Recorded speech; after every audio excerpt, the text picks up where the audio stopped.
Leader of the so-called Workers' Party of Britain, George Galloway, has made quite a wild prediction stating that we're likely to see war within 6 months of Keir Starmer getting elected. If Keir Starmer becomes the Prime Minister, within 6 months, Britain will be at war.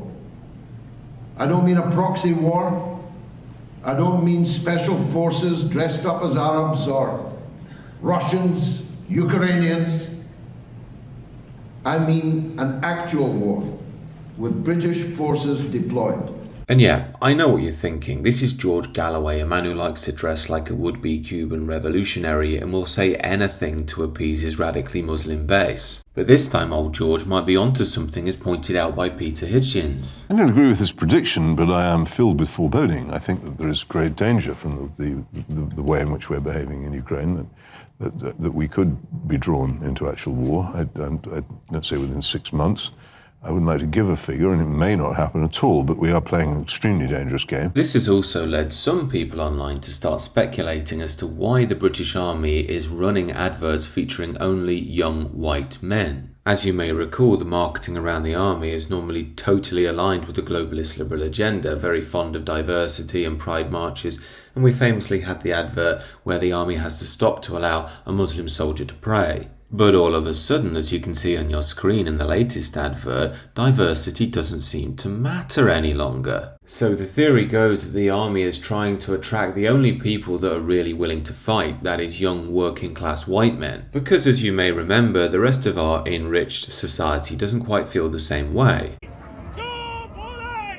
Ooh, good question. Well, I'm not sure I would feel compelled to fight in any general sense. I think it's so difficult to know whether we would now fight for Britain unless you had chosen to join the army, unless you're faced with that decision. It's so difficult because it would just depend on what the fight was for. I would never feel compelled to fight for this country. I'm very much a pacifist. I would absolutely refuse. There's nothing they could do that would make me fight.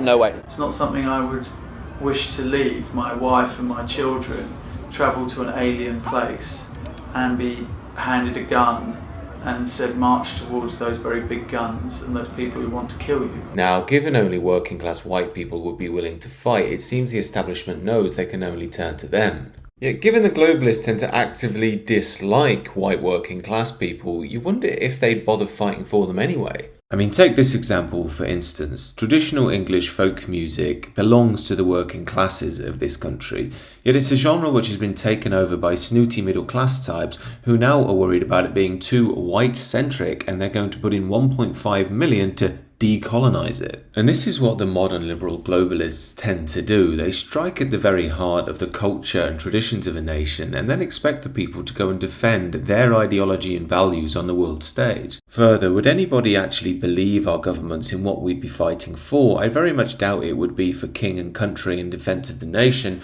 but more something like a globalist project. And if you look at present global geopolitics, you see that there is this globalist Western liberal order versus this new order made up of Russia, Iran, North Korea and China. Personally, I don't believe that traditionally minded patriotic people have an affinity with either side in this battle. Largely what they do want though is to be able to pursue their own destiny with their own people in peace. This is why the globalists are playing a very risky game at the moment, as more people are waking up to what actually interests them, their people and their nations, rather than a globalist elite. These are just my thoughts, however. Do let me know your thoughts down below and do consider subscribing to the channel.